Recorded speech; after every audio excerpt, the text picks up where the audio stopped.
Hello बच्चों, आप सभी का हमारे चैनल एसएससी जीके हब में स्वागत है। मैं हूं उदय शंकर। बच्चों, आज की इस वीडियो सेशन में हम लोग वर्ल्ड ज्योग्राफी के ऊपर बात करेंगे, विश्व का भूगोल। आज हम लोग टोटल 50 एमसीक्यू करने वाले हैं, जो कि प्रीवियस एग्जाम्स में कहीं ना कहीं पूछे गए हैं और एक बार नहीं कई कई बार पूछे गए हैं। ये प्रश्न बार बार पूछे जाते हैं। जैसे कि आप जानते हैं कि ज्योग्राफी के दो सेक्शन हैं, एक इंडियन ज्योग्राफी और एक वर्ल्ड ज्योग्राफी, और दोनों से बराबर अनुपात में सवाल पूछे जाते हैं। इस वीडियो सेशन में हम लोग टोटल 50 सवाल को देखेंगे, 50 सवाल को हल करेंगे। सबसे पहले ट्राई आप कीजिए, वीडियो को पॉज कर लीजिए, क्योंकि वीडियो तेजी से आगे बढ़ेगा, क्योंकि हमें 50 सवाल को डील करना है। वीडियो को पॉज करके आप खुद से बनाएं, इसके बाद आप अपने आंसर को हमारे आंसर से मैच कर ले। इस प्रकार आपका आकलन हो पाएगा कि आपकी ज्योग्राफी की तैयारी कैसी चल रही है। चलिए, हमारा सबसे पहला सवाल क्या है, निम्न में कौन सौरमंडल का भाग नहीं है। ठीक है, 4 ऑप्शन दिए गए हैं आपकी स्क्रीन के ऊपर। पहला है हमारा क्षुद्र ग्रह, जिसको आप एस्ट्रॉयड कहते हैं। बी में है मेटियोर्स, जिसको आप उल्का कहते हैं। सी में है पुच्छल तारे, मतलब कॉमेट्स। और डी ऑप्शन है निहारिका। बहुत इंपॉर्टेंट सवाल है, सौरमंडल से रिलेटेड सवाल आपको बार बार देखने को मिलेंगे, अक्सर पूछे जाते हैं। ये सभी के सभी सवाल मतलब मल्टीपल टाइम्स बार बार पूछे गए हैं। चलिए, अगर इसके आंसर के ऊपर बात करते हैं तो सौरमंडल का एक इंपॉर्टेंट भाग है क्षुद्र ग्रह। क्षुद्र ग्रह को हम डिटेल में हम दूसरे वीडियो में बात करेंगे। ठीक है, उल्का भी सौरमंडल के हिस्सा में आता है। पुच्छल तारे भी, ये तीनों के तीनों जो है ना, वो आप ऐसा समझिए कि सौरमंडल का हिस्सा है। तो सौरमंडल का हिस्सा कौन नहीं है, तो वह है निबुले, जिसको आप निहारिका कहते हैं। इसका मतलब हमारा 1 का राइट आंसर जो होगा वो डी होगा। क्वेश्चन नंबर 2 में आते हैं। निम्न में किस ग्रह का कोई उपग्रह नहीं है। ठीक है ना, किस ग्रह का कोई उपग्रह नहीं है। ऑप्शन में आपको दिया गया है मंगल, बुध, वरुण, नेपच्यून और यम, प्लूटो। ठीक है ना, पूछा गया है कि किस ग्रह का उपग्रह नहीं है। बहुत इजी कैटेगरी के सवाल है और आप आसानी से इसको कर लेंगे। चलिए, तो हम क्या देखते हैं कि जो बुध है ना, इसका कोई उपग्रह नहीं है। मंगल के 2 उपग्रह हैं, आपको फोबोस और डिमोस नाम के 2 उपग्रह हैं। वरुण के भी उपग्रह हैं, जिनकी संख्या 14 में है, और प्लूटो के भी कुछ उपग्रह हैं। ठीक है, हालांकि ये ग्रह की कैटेगरी से ये बाहर जा चुका है, फिर भी अभी इस ऑप्शन में देखें तो यम के भी मतलब प्लूटो के भी कुछ उपग्रह हैं। लेकिन कहने का मतलब है कि मरकरी का कोई उपग्रह नहीं है। दो हमारे ग्रह हैं जिसका कोई उपग्रह नहीं है। एक हमारा बुध हुआ जिसका कोई उपग्रह नहीं है। ठीक है ना, इनका उपग्रह की संख्या 0 है। और एक शुक्र हुआ जिसका कोई उपग्रह नहीं है। तो ये 2 हमारे मतलब सौरमंडल में हमारे 2 ग्रह हैं जिसका कोई उपग्रह नहीं है। अतः क्वेश्चन के अनुसार हमारा राइट आंसर 2 का आंसर बी होना चाहिए। चलिए, क्वेश्चन नंबर 3 में आते हैं। टाइटन सबसे बड़ा उपग्रह है। किस ग्रह का सबसे बड़ा उपग्रह है टाइटन। चलिए, ऑप्शन है मंगल का, शुक्र का, बृहस्पति का और शनि का। बच्चों, आप इसे पहले बनाइए, वीडियो पॉज कर लीजिए, पॉज करके आप इसको बनाइए। जो समय लेना है आप ले सकते हैं, समय का कोई दिक्कत नहीं है। तो चलिए, इसके राइट आंसर पर हम लोग आते हैं। जो टाइटन है वो शनि का है ना, वो सबसे बड़ा उपग्रह है। ये सौरमंडल का दूसरा सबसे बड़ा उपग्रह है। ठीक है ना, ये दूसरा सबसे बड़ा उपग्रह है। टाइटन जो है ना, वो शनि का दूसरा सबसे सौरमंडल का सबसे बड़ा उपग्रह है गैनीमेड, जो कि बृहस्पति का है। देखिए, गैनीमेड जो है ना, ये बृहस्पति का है ना उपग्रह है, जो कि सौरमंडल का सबसे बड़ा उपग्रह है। ये केवल बृहस्पति का ही नहीं, ये सौरमंडल का सबसे बड़ा उपग्रह है गैनीमेड। सौरमंडल का सबसे बड़ा उपग्रह जो है वो गैनीमेड है। ठीक है, अच्छा, ये जो शनि का जो टाइटन है ना, ये टाइटन नंबर 2 में आता है, यानी कि दूसरा सबसे बड़ा, ये दूसरा सबसे बड़ा उपग्रह है ना। गैनीमेड के बाद जो पोजीशन आता है ना, वो टाइटन का आता है। दूसरा सबसे बड़ा उपग्रह है वो टाइटन है। तो इसका मतलब है कि टाइटन किसका उपग्रह है, तो टाइटन शनि का उपग्रह है। ठीक है, चलिए, 3 का राइट आंसर हमारा डी होने वाला है। आइए नंबर 4 में। पृथ्वी का निकटतम ग्रह कौन सा है। पृथ्वी का निकटतम ग्रह कौन सा है। शुक्र, बुध, मंगल और बृहस्पति। चलिए, आप थोड़ा सा समय लीजिए, इसको बनाइए।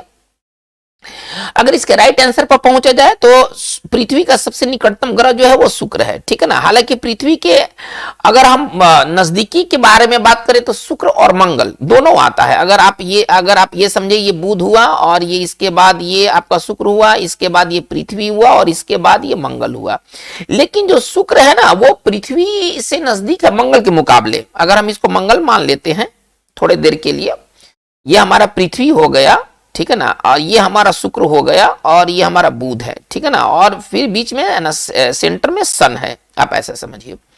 तो जो मंगल से ज्यादा नजदीकी दूरी है किसका, नजदीकी है वो शुक्र का, यानी कि हमारा राइट आंसर शुक्र होना चाहिए, है ना, 4 का राइट आंसर ए होना चाहिए। आइए नंबर आते हैं नंबर 5 में। किस ग्रह के उपग्रहों का नामकरण शेक्सपियर के पात्रों के नाम पर हुआ है। शेक्सपियर, विलियम शेक्सपियर जो इंग्लिश ड्रामाटिस्ट थे, उनके पात्र का नाम था, जो भी नाम है अभी तो आपको बनाना है, उसी नाम के आधार पर ग्रह के भी उपग्रह का नाम दिया गया है। सवाल को एक बार फिर से सुना जाए, किस ग्रह के उपग्रहों का नामकरण शेक्सपियर के पात्रों के नाम पर हुआ है, यानी कि शेक्सपियर के जो पात्र हैं उसी के नाम पर ग्रह के उपग्रह का नाम दिया गया है। चलिए, यूरेनस, जिसको आप अरुण कहते हैं, चूंकि हमेशा फंसता है, अरुण वरुण समझ में नहीं आता है, तो आप इसको इंग्लिश के माध्यम से देख सकते हैं, यूरेनस, नेपच्यून, सैटर्न और जुपिटर। इसका जो राइट आंसर होना चाहिए वो अरुण होना चाहिए। अरुण के जो इसका एक मिरांडा एक उपग्रह है, और ये मिरांडा जो है ना शेक्सपियर के एक स्टोरी है, द टेम्पेस्ट, है ना, द टेम्पेस्ट का एक जो हीरोइन है ना उसका नाम मिरांडा है, और मिरांडा जो है ना अरुण के उपग्रह का भी नाम मिरांडा है, ठीक है ना। टिटेनिया एक दूसरा इसका उपग्रह है, टिटेनिया इसका दूसरा उपग्रह है अरुण का, और वो जो चीज है ना वो शेक्सपियर के पात्र का भी नाम है। तो यूरेनस, जिसको आप अरुण कहते हैं, इसका राइट आंसर होना चाहिए, यही इन्हीं के उपग्रह का नामकरण शेक्सपियर के पात्र से लिया गया है। तो मिरांडा और टिटेनिया नाम के दो उपग्रह है, जो कि यूरेनस के वो उपग्रह है, और ये शेक्सपियर के पात्र का भी नाम है, ठीक है। तो हमारा 5 का राइट आंसर हमारा ए होगा। आते 6 में, अपने कक्ष पर सबसे अधिक झुका हुआ ग्रह है। कौन सा ग्रह अपने एक्सिस पर सबसे अधिक झुका हुआ है, ठीक है। चलिए, पूछा गया है तो पृथ्वी, मंगल, अरुण और वरुण, ठीक है ना। इसमें 4 ऑप्शन में से एक का चुनाव करना है, उस ग्रह को देखना है जो अपने एक्सिस पर सबसे ज्यादा झुका हुआ है, और ये जो राइट आंसर इसका यूरेनस अरुण होना चाहिए, ठीक है ना। 6 का आंसर जो होगा वो सी होगा। आइए नंबर 7 में, निम्न में से किस ग्रह पर सूर्योदय पश्चिम दिशा में होती है। पश्चिम दिशा में किस ग्रह पर सूर्योदय होता है, आपके ऑप्शन में दिया शुक्र, मंगल, बृहस्पति और वरुण, ठीक है ना। ये 4 ऑप्शन दिया गया है, इसमें एक ग्रह जो है वो शुक्र है ना, जहां पर जो सूर्य उदय होता है, जो सनराइज होता है वो पश्चिम दिशा में होता है। इसके अलावा थोड़ा ध्यान दीजिए, अरुण यानी कि यूरेनस, इसके अलावा शुक्र के अलावा यूरेनस पर भी जो सनराइज होता है ना वो पश्चिम दिशा में होता है। सनराइज इन दोनों ग्रहों पर, ठीक है ना, सनराइज जो होता है वो वेस्ट डायरेक्शन में होता है, ठीक है। तो इसका मतलब है कि 7 का राइट आंसर हमारा क्या होना चाहिए, 7 का राइट आंसर हमारा ए होना चाहिए। आते नंबर 8 में, निम्नलिखित में सबसे छोटा उपग्रह है, आपको सबसे छोटा उपग्रह को ट्रेस करना है। फोबोस, डिमोस, ट्राइटन और मिरांडा, ठीक है ना। फोबोस, डिमोस, ट्राइटन और मिरांडा। चलिए, तो डिमोस जो है ना ये सबसे छोटा उपग्रह है पूरे सौरमंडल का, है ना। जैसे कि गैनीमेड सबसे बड़ा है, तो डिमोस सबसे छोटा उपग्रह है पूरे सौरमंडल का, ठीक है ना। तो इसका राइट आंसर, 8 का राइट आंसर क्या होना चाहिए, बी होना चाहिए। आइएगा नंबर 9 में, निम्न में कौन सा ग्रह सूर्य के एक परिक्रमण करने में अधिकतम समय लेता है, यानी कि सूर्य का एक रिवॉल्यूशन करने में जो सबसे ज्यादा समय लेता है, इसमें से चुनाव करना है, ठीक है ना। शुक्र, पृथ्वी, बृहस्पति और मंगल, ठीक है ना। इसमें जो राइट आंसर होना चाहिए, जो कि सूर्य के एक रिवॉल्यूशन में मैक्सिमम समय लेता है, और वो है बृहस्पति, ठीक है ना। लगभग 12 वर्ष का ये समय लेता है ना, लगभग 12 वर्ष का ये समय लेता है सन के 1 रिवॉल्यूशन में, ठीक है।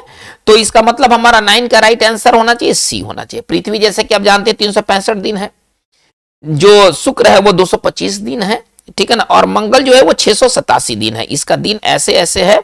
चलिए, पृथ्वी का जो है वो 365 दिन 6 घंटा, जैसा कि आप जानते हैं इतना समय ये लेता है सन के एक रिवॉल्यूशन करने में, और शुक्र के जो है वो 225 दिन है, ठीक है। तो कहने का तात्पर्य कि और सबसे ज्यादा पूछा गया है तो वो 12 वर्ष है, वो जुपिटर का है, ठीक है। यानी कि 9 का राइट आंसर हमारा सी होना चाहिए। आते क्वेश्चन नंबर 10 की तरफ, निम्न में कौन सा अंतिम ग्रह है जिसे आंखों मतलब नेक्ड आई से देखा जा सकता है। अंतिम ग्रह है, ठीक है ना, जिसे हम नेक्ड आई से देख सकते हैं। मंगल है, बृहस्पति है, शनि है और अरुण है। इसमें जो सबसे अंतिम ग्रह है जिसे हम अपनी नग्न आंखों से देख सकते हैं वो है आपका शनि। वो शनि है, बृहस्पति नहीं, वो शनि है। सैटर्न जो है वो लास्ट प्लेनेट है ना, जिसको हम नेक्ड आई से देख सकते हैं। अरुण और वरुण को हम नेक्ड आई से नहीं देख सकते हैं। ठीक है, इसका मतलब है कि 10 का राइट आंसर हमारा सी होना चाहिए। आते हैं नंबर 11 पर। करें कि निम्न में किस ग्रह के सर्वाधिक ज्ञात उपग्रह है? किस ग्रह का सबसे ज्यादा उपग्रह है? चलिए, यूरेनस, सैटर्न, जुपिटर और नेपच्यून। इसमें से सबसे ज्यादा जो उपग्रह है, ठीक है ना, वो सैटर्न का है। सबसे ज्यादा उपग्रह वो जुपिटर से भी ज्यादा है।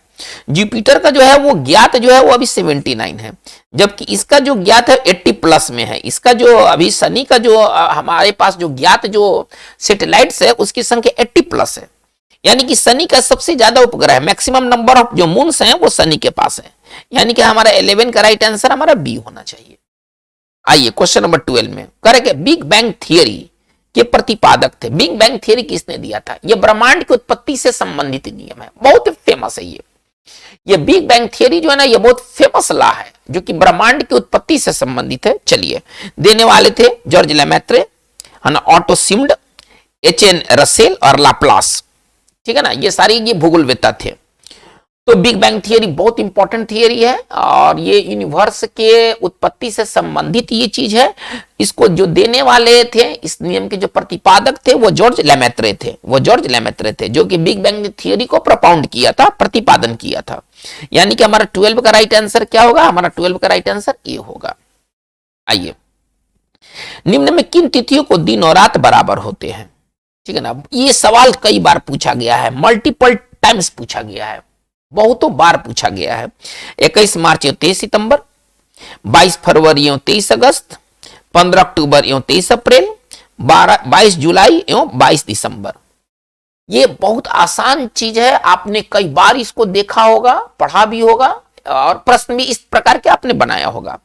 तो दिन रात बराबर होने वाली दो तिथि होती है और वह है 21 मार्च और 23 सितंबर, है ना। 21 मार्च और 23 सितंबर को पूरे विश्व में, क्योंकि जो सन है ना इसी दिन, है ना, 21 मार्च और 23 सितंबर को जो सन है ना वो आपका एकदम इक्वेटर पर गिरता है।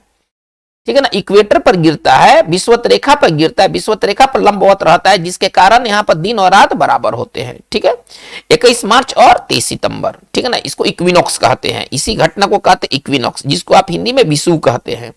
ठीक है ना, जिसको आप यही साल में 2 बार इक्विनॉक्स की घटना होती है, एक बार होता है 21 मार्च और एक बार होता है 23 सितंबर।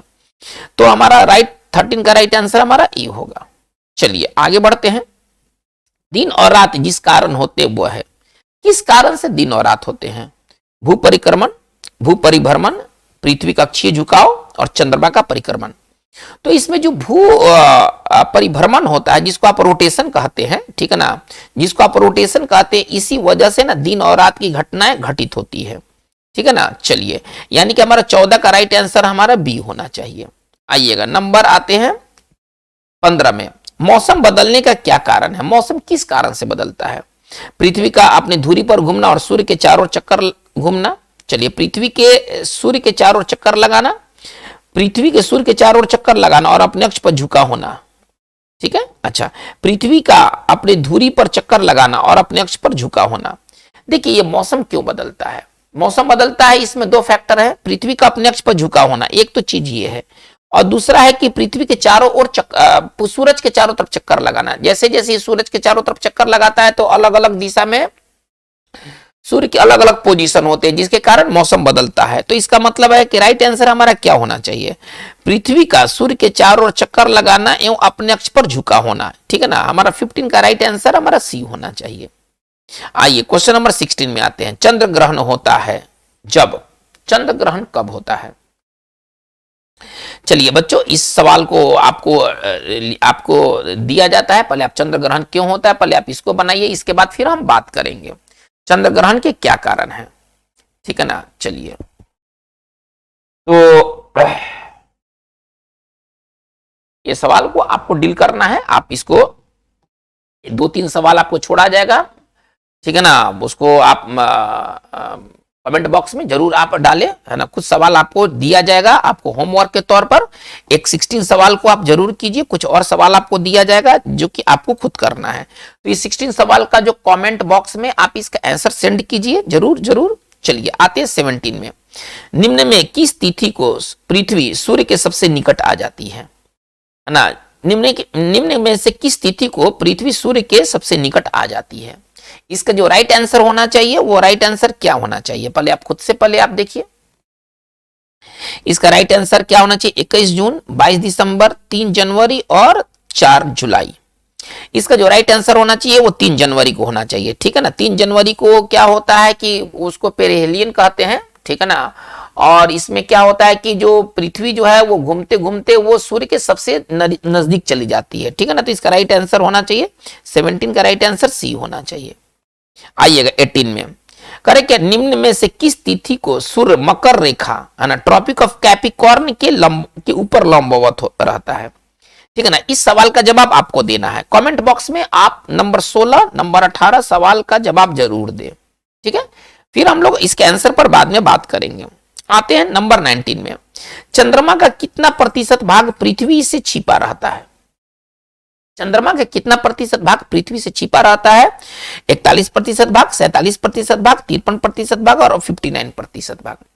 तो आपने पढ़ा होगा कि चंद्रमा का, देखिए चंद्रमा का घूर्णन आप ऐसे समझिए, चंद्रमा का घूर्णन जो होता है और परिक्रमण जो होता है, जिसको आप इंग्लिश में रोटेशन और रिवोल्यूशन कहते हैं, इन दोनों का पीरियड सेम पीरियड होता है। एक ही पीरियड होता है रोटेशन का और एक ही पीरियड होता है रिवोल्यूशन का, सेम पीरियड होता है।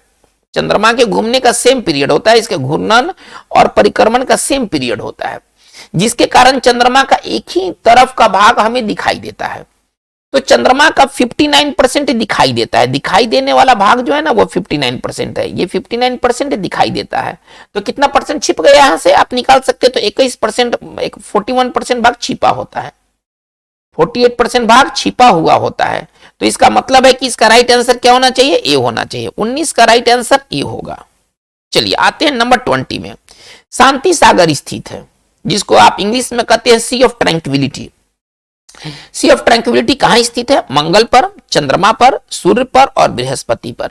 ये आंसर आपको करना है। तो अभी तक हम लोगों ने 2 आंसर पहले से देखा है। 16 आपको करना है, 18 आपको करना, 20 आपको करना है, ठीक है ना। ये 3 आंसर आपका जवाब आप कमेंट बॉक्स में जरूर दें। चलिए 21 में आते हैं। सूर्य की एक परिक्रमा में सबसे कम समय लेता है। सबसे तेज, इसका मतलब है कि सबसे तेज परिक्रमा किसका होता है, किस ग्रह सबसे कम समय में सूर्य की परिक्रमा कर लेता है। मंगल, बुध, बृहस्पति और शुक्र, ठीक है। सबसे कम समय जो लेने वाला ग्रह है, सूर्य के चारों तरफ चक्कर लगाने में सबसे जो कम समय लेता है वो आपका बुध है। 88 दिन में, आप ऐसे समझिए 88 दिन में ये काम कर लेता है। इसका मतलब है कि सौरमंडल का सबसे तेज ग्रह, ये सौरमंडल का फास्टेस्ट ग्रह की अगर बारे में बात किया जाए, फास्टेस्ट प्लेनेट के बारे में बात किया जाए तो ये सर बुध है। फास्टेस्ट प्लेनेट के बारे में बात किया जाए तो बुध है। चलिए यानी कि हमारा 21 का राइट आंसर हमारा बी होगा। चलिए निम्न में सबसे भारी ग्रह है, हमको सबसे भारी ग्रह देखना है। शनि, वरुण, मंगल और बृहस्पति। बहुत आसान है ये, बहुत आसान और किया जा सकता है। तो सबसे भारी जो ग्रह है वो आपका बृहस्पति है, ठीक है ना। यानी कि 22 का राइट आंसर हमारा डी होना चाहिए। चलिए आते हैं इसके बाद हम लोग नंबर 23 में। निम्न में से किस ग्रह पर, है ना, विशाल लाल धब्बे पाए गए हैं। किस ग्रह पर, है ना, ग्रेट रेड स्पॉट्स पाए गए हैं। चलिए मंगल पर, शनि पर, बृहस्पति पर और बुध पर। थोड़ा विचार कीजिए।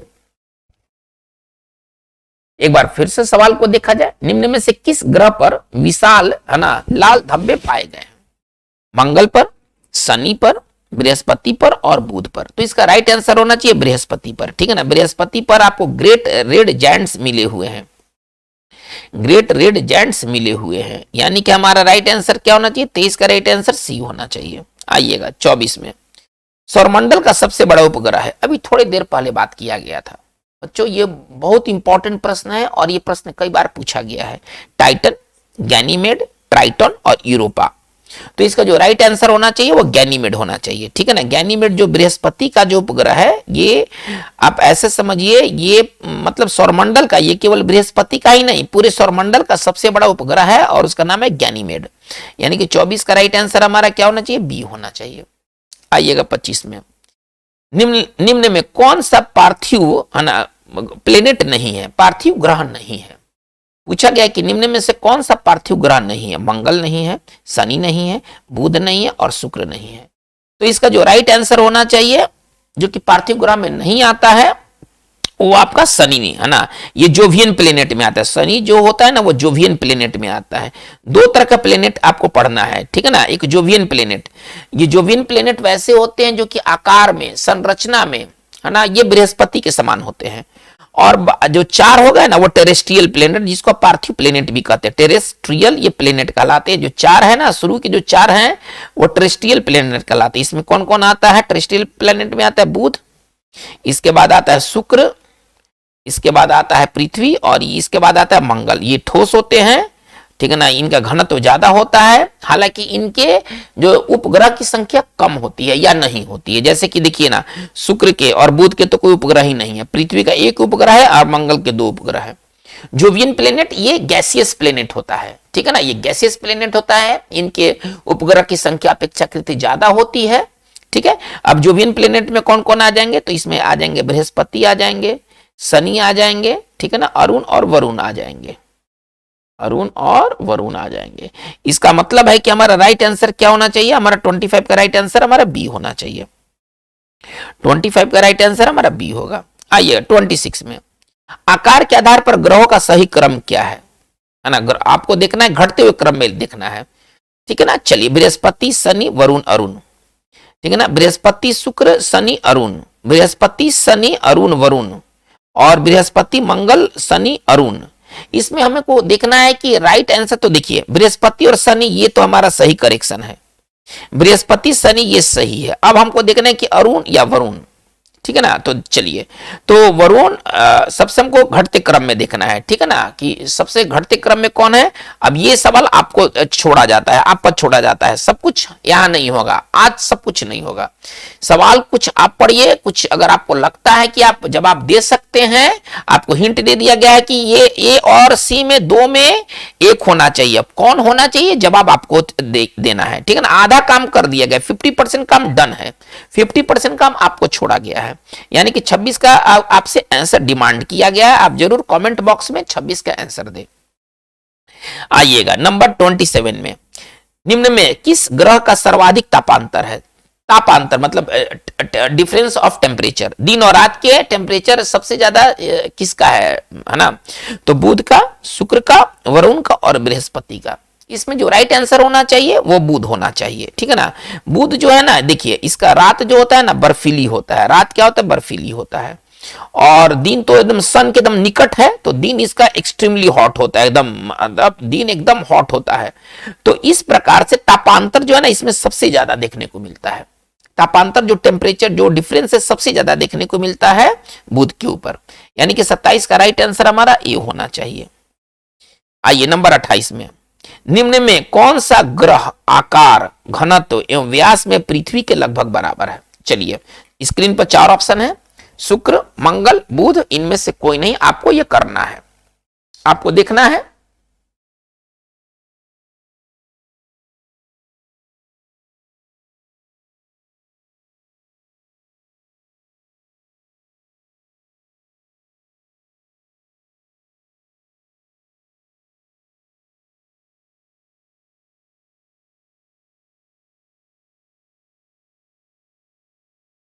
तो बच्चों, इसका जो राइट आंसर होना चाहिए, राइट आंसर इसका शुक्र होना चाहिए, ठीक है ना। शुक्र जो है वो आकार में, घनत्व में और व्यास में पृथ्वी के बराबर है, इसलिए शुक्र को कहा गया है पृथ्वी का जुड़वा।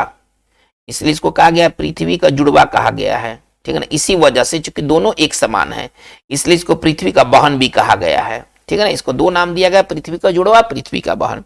शुक्र को कहा गया है ना सुबह, है ना, उसको भोर एवं सांझ का तारा, भोर एवं सांझ का तारा। ये मतलब समझिए कि सन और मून के बाद जो सबसे ब्राइटेस्ट जो ग्रह है वो आपका शुक्र है, ठीक है ना। जो सबसे ब्राइटेस्ट, सबसे चमकीला जो ग्रह है ना, वो अगर ग्रह के बारे में बात करें कि सबसे चमकीला ग्रह है तो वो आपका शुक्र है, ठीक है ना। इसको भोर और सांझ का तारा भी कहते हैं, ठीक है ना।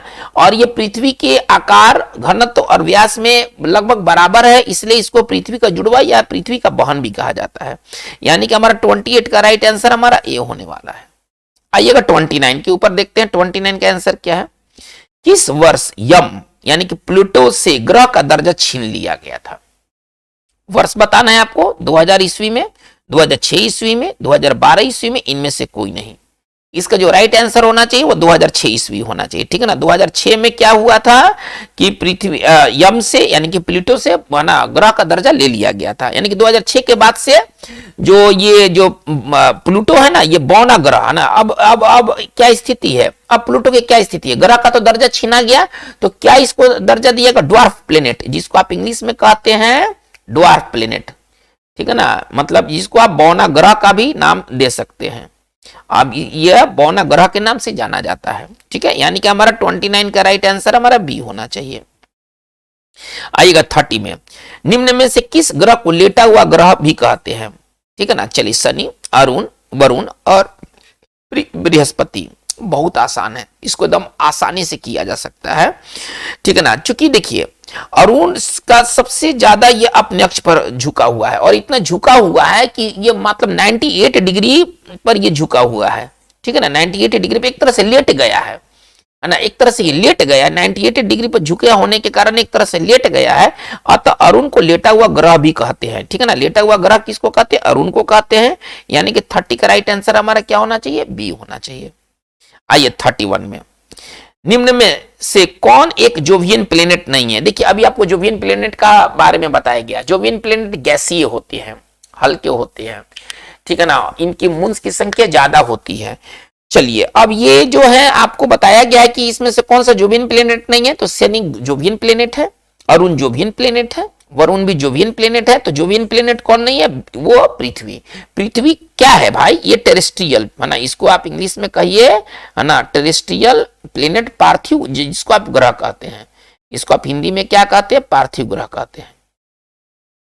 चलिए, यानी कि हमारा 31 का राइट आंसर हमारा क्या होना चाहिए? बी होना चाहिए। आइए 32 में आते हैं। निम्न में से कौन सा ग्रह एवं तारा दोनों के गुणों से युक्त है? आपको इसमें से चुनाव करना है जिसमें कि ग्रह भी का भी गुण हो और तारा का भी गुण हो। चलिए, पृथ्वी, बृहस्पति, शनि और शुक्र। बहुत इंपॉर्टेंट प्रश्न है ये बहुत इंपॉर्टेंट प्रश्न है, और इसका राइट आंसर हमारा बृहस्पति होना चाहिए, ठीक है ना। 32 का राइट आंसर हमारा बी होना चाहिए। आइएगा 33 में कह रहा है क्या? निम्न में से किस ग्रह को वेल्ड प्लेनेट यानी कि ढका हुआ ग्रह भी कहते हैं, है ना। वहां पर गैसों का एक मोटा सा बादल है और पूरे ग्रह को एक तरह से ढक लिया है, ठीक है ना। वह गैसों का एक मोटा सा बादल है जो कि पूरे ग्रह को ढक लिया है, तो इसको नाम दिया गया वेल्ड प्लेनेट, ढका हुआ ग्रह। भाई कौन सा ऐसा ग्रह है? शुक्र है, मंगल है, शनि है, बुध है। बच्चों, इसका राइट आंसर जो होना चाहिए वो क्या होना चाहिए? शुक्र होना चाहिए, ठीक है ना। शुक्र को वेल्ड प्लेनेट भी कहा गया है। यानी कि हमारा 33 का आंसर जो होगा वो हमारा ए होगा। 33 का राइट आंसर ए होगा। चलिए 34 क्वेश्चन में आते हैं। ब्रह्मांड की सबसे ऊंची चोटी निक्स ओलंपिया किस ग्रह पर स्थित है? आपको बताना है कि निक्स ओलंपिया जो कि कहा गया है कि ये एवरेस्ट से 3 गुना ऊंचाई पर है, मतलब 3 टाइम्स हायर देन एवरेस्ट है ये। तो आप समझ रहे हैं कि कितना ऊंचा होगा। अब ये पूछा गया है कि ये किस ग्रह पर स्थित है? मंगल पर, शनि पर, बृहस्पति पर और शुक्र पर। तो इसका जो राइट आंसर होना चाहिए वो मंगल पर है, ठीक है ना। इसका राइट आंसर होना चाहिए मंगल पर। 34 का राइट आंसर हमारा ई होगा। चलिए आते हैं 35 में। निम्न में से किस स्थान पर जीवन की खोज में वाइकिंग नामक उपग्रह भेजे गए थे? है ना, जीवन के तलाश में वाइकिंग नामक उपग्रह भेजे गए थे। मंगल पर, चांद पर, शुक्र पर, इनमें से कोई नहीं। इसका जो राइट जवाब होना चाहिए मंगल पर, ठीक है ना। मंगल पर जीवन की तलाश में वाइकिंग नामक उपग्रह को भेजा गया था, वाइकिंग 1 एंड वाइकिंग 2, ठीक है। यानी कि 35 का राइट आंसर हमारा ये होना चाहिए। चलिए आते हैं। निम्न में सर्वाधिक घनत्व वाला ग्रह है। कौन सा सर्वाधिक घनत्व वाला ग्रह है? चलिए, पृथ्वी, बृहस्पति, बुध और मंगल। बच्चों ये बहुत इंपॉर्टेंट प्रश्न है, ऐसे प्रश्न एकदम बार बार आते हैं और इसका राइट आंसर पृथ्वी होना चाहिए। पृथ्वी का जो घनत्व है वो 5.5, ठीक है ना, 5.5 आप मतलब मोटा मोटी अंक में मान के चले, ठीक है। चलिए यानी कि हमारा 36 का राइट आंसर हमारा ए होना चाहिए। आइएगा 37 में, निम्न में कौन सा ग्रह पानी में भी तैर सकता है? इतना ज्यादा हल्का है कि पानी में भी तैर सकता है, इतना कम घनत्व वाला वो ग्रह है कि पानी में भी तैर सकता है, यानी कि पानी के घनत्व से भी उसका घनत्व कम है, इतना कम घनत्व है। और ये ग्रह देखते हैं कौन है? बुध, शुक्र, शनि और अरुण। तो बच्चों ये बहुत इंपॉर्टेंट प्रश्न है। इसका मतलब है कि इस ग्रह का जो घनत्व है वो पानी से भी कम है और वो ग्रह है शनि, ठीक है ना। शनि के बारे में क्या कहा गया है? इसका घनत्व पानी के घनत्व से भी कम है, यहां तक कि ये पानी में भी तैर सकता है, यानी कि 37 का राइट आंसर हमारा सी होगा। आइएगा 38 में, वर्तमान में तारामंडल की संख्या है कितनी? आपको ये बताना है कि तारामंडल कितने हैं। तो तारामंडल की टोटल संख्या है 88 है, ठीक है ना। तारामंडल की टोटल संख्या 88 है। 39 का आंसर जो होगा वो डी होगा। 39 का राइट आंसर डी होगा। आइएगा इसके बाद 39 दो बार आ गया है, चलिए कोई बात नहीं। चलिए आते हैं, सूर्य की आयु बताना है कि सूर्य की आयु है कितना है। सूर्य की आयु 39 दो बार देख लीजिए इसको। तो सूर्य की आयु है लगभग 5 करोड़ वर्ष, लगभग 5 अरब वर्ष, लगभग 10 करोड़ वर्ष और लगभग 10 अरब वर्ष। इसका जो राइट जवाब क्या होना चाहिए बच्चों? इसका जो राइट जवाब होना चाहिए वो लगभग 5 अरब वर्ष होना चाहिए, ठीक है ना। लगभग 5 अरब वर्ष से सूर्य की आयु बताया गया है। 39 का राइट आंसर जो होगा हमारा बी होगा। चलिए अब आते हैं नंबर 40 में आते हैं। निम्नलिखित में से किसने बताया कि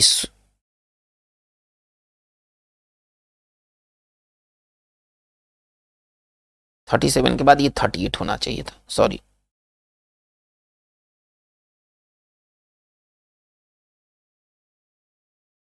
चलिए अब हमारा सीक्वेंस सही है 39। अब हम 40 की ओर आते हैं, तो हमको यहाँ पर 39 करना होगा। 38 का जो राइट आंसर होना चाहिए वो डी होना चाहिए। चलिए बच्चों देखते हैं, अब सब कुछ करेक्ट वे में है। चलिए चलते हैं नंबर 40 सवाल में करते हैं। निम्नलिखित में से किसने बताया कि सूर्य सौरमंडल के केंद्र में स्थित है? पहले का लोग क्या मानता था कि जो सूर्य है वो ग्रह की परिक्रमा करता है, जबकि ऐसा नहीं है, ठीक है ना। निम्नलिखित में से किसने बताया कि सूर्य सौरमंडल के केंद्र में स्थित है एवं सभी ग्रह इसकी परिक्रमा करते हैं? इस थॉट के पहले क्या थॉट था? यूनानी जो भूगोलवेत्ता थे उन्होंने बताया शुरू में कि जो पृथ्वी जो है वो घूमती स्थिर है और सूर्य चारों तरफ चक्कर लगाता है। लेकिन ये सबसे पहले कोपरनिकस थे जिन्होंने बताया कि सूर्य जो है वो सौरमंडल के केंद्र में स्थित है। हालांकि इनका भी बात बाद में गलत हो गया, जो सौरमंडल के कॉर्नर में दिखाया गया है। सूर्य जो है ना वो सौरमंडल के केंद्र में नहीं है, वो कॉर्नर में है। आप ऐसे सौरमंडल नहीं सॉरी मिल्की वे के कॉर्नर में है, सौरमंडल के तो केंद्र में ही है, मिल्की वे के कॉर्नर में है एवं सभी ग्रह इसकी परिक्रमा करते हैं, ऐसा कोपरनिकस ने बताया था। सौरमंडल आप ऐसे समझिए कि जो सूर्य है ना वो मिल्की वे के कॉर्नर में है, ठीक है। तो कोपरनिकस ने यह बताया कि सूर्य सौरमंडल के केंद्र में स्थित है और सभी ग्रह इसकी परिक्रमा करते हैं, यानी कि हमारा 40 का राइट आंसर हमारा सी होगा। आइएगा 41 में आते हैं।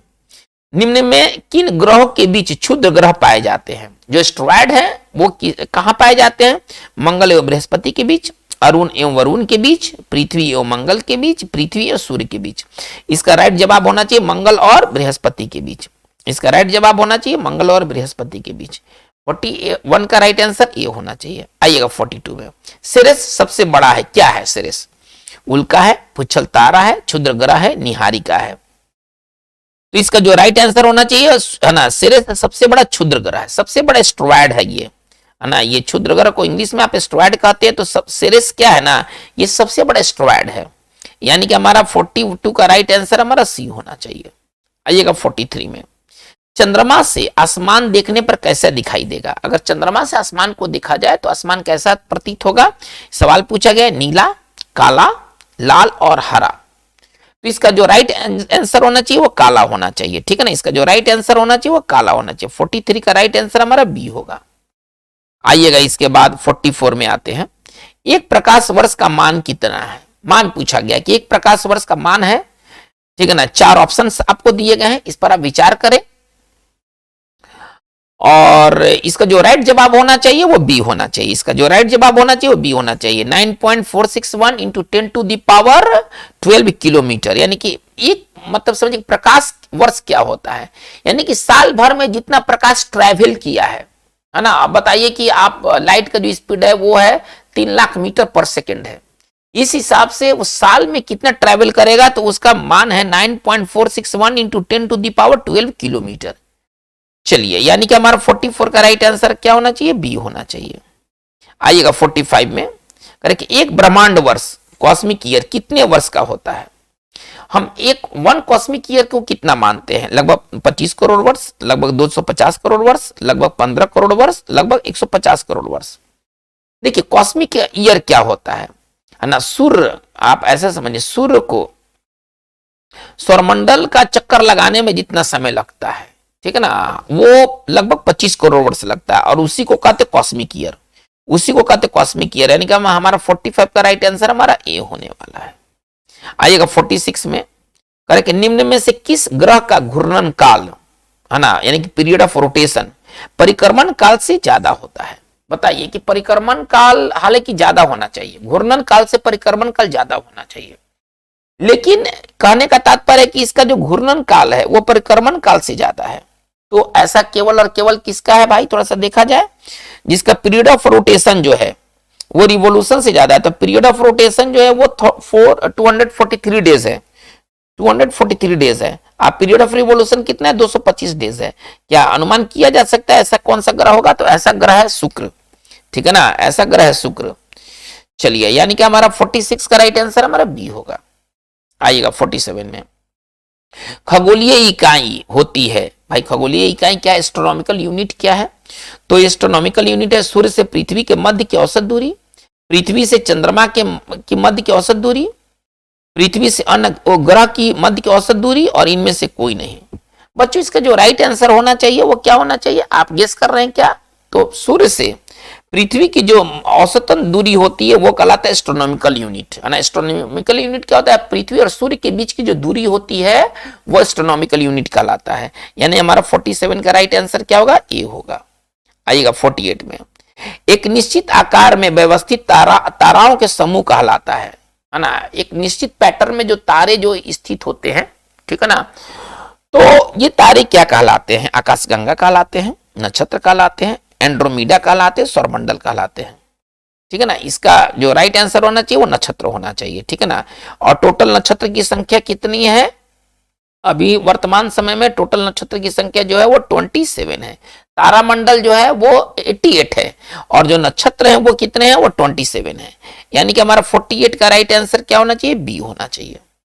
आइएगा 49 में, सूर्य का घनत्व पृथ्वी के घनत्व का है, ठीक है ना, कितना गुना पूछा गया है कि सूर्य का घनत्व पृथ्वी के घनत्व का कितना गुना है। चलिए 2 गुना, 1/2 गुना, 4 गुना, 1/4 गुना। तो इसका जो राइट आंसर क्या होना चाहिए बच्चों, थोड़ा सा गेस कीजिए आप। अगर आपने पढ़ाई किया है तो आप जरूर इसको डील कर सकते हैं। सूर्य का घनत्व पृथ्वी के घनत्व का 1/4 गुना होता है, ठीक है ना, 1/4 गुना होता है। यानी हमारा 49 का राइट आंसर जो होगा वो डी होगा। आइएगा हम लोग 50 में है, करें कि निम्न में से सबसे चमकीला खगोलीय पिंड है। आपको इनमें से सबसे चमकीला खगोलीय पिंड खोजना है, शुक्र, चंद्रमा, बृहस्पति और शनि। तो चंद्रमा जो है ना वो बाकी से ज्यादा वो चमकीला है, ठीक है ना। यानी कि हमारा राइट आंसर हमारा बी होना चाहिए। पहले सबसे चमकीला सूर्य, इसके बाद चमकीला है आपका चंद्रमा, और इसके बाद चमकीला है शुक्र, ठीक है ना। तो इसका क्रम ऐसे है, यानी कि शुक्र होता, यदि चंद्रमा नहीं इसमें अगर मौजूद, और सूर्य और चंद्रमा मौजूद नहीं होता तो सबसे चमकीला ग्रह तो शुक्र है, लेकिन चंद्रमा कहीं उससे ज्यादा चमकीला है। यानी कि 50 का राइट आंसर हमारा बी होगा। तो बच्चों 3 सवाल आपके लिए छोड़ा गया है, आप जरूर उसको करें और कमेंट बॉक्स में आंसर जरूर डालें। नेक्स्ट सेशन में हम उन सारे क्वेश्चंस को लेकर के फिर बात करेंगे। आज की बात इतना ही। आपको ये वीडियो कैसा लगा, अगर आपको ये वीडियो पसंद आया हो तो आप इसे जरूर लाइक करें, शेयर करें, सब्सक्राइब करें, अपने ग्रुप्स में फैलाएं। आपका ये छोटा सा प्रयास होगा हमारे लिए एक बड़ा मोटिवेशन का काम करेगा। फिर मिलते हैं हम लोग नए ईयर में नए जोश के साथ। Thank you very much.